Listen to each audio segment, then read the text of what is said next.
Беларусь-3 заўсёды імкнецца пазнаёміць гледачоў з лепшымі дакументальнымі стужкамі айчынных рэжысёраў. Не дзіўна, што журы конкурсу дакументальнага кінофестывалю «Лістапад» сёлета ўзначаліла галоўны дырэктар тэлеканала Наталя Марынова. А праграмным дырэктарам конкурсу стаў выканаўчы прадзюсер, рэжысёр і вядучы «Беларусь-3» Сергей Котьер.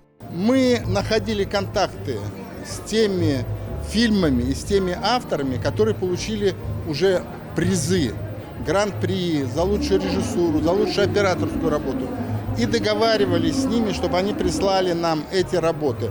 И нам никто не отказывал. Но, конечно, было очень много заявок, которые сами прислали. Мы эти заявки тоже рассматривали, тоже смотрели.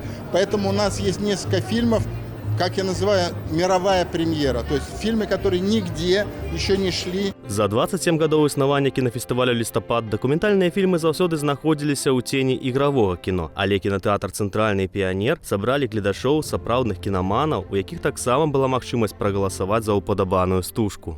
Если раньше, в советское время, документальное кино показывали везде, по телевидению, хотя тогда было только 2 канала, в кинотеатрах, перед фильмами были отдельные специальные кинотеатры документального кино, то сегодня, к сожалению, во всяком случае в России такого нет.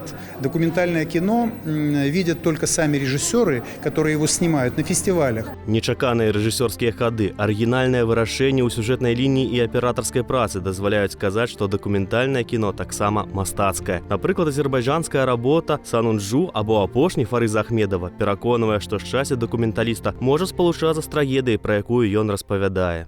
Когда я со своим оператором его смотрел, на фестивале тоже мы были в Анапе вместе, он говорит: я хочу так снимать. Я не понимаю, как это он снимает. Я хочу так научиться снимать. Понимаете, это удивительная судьба человека и удивительное счастье документалистов, которые проследили за этим человеком до его смерти.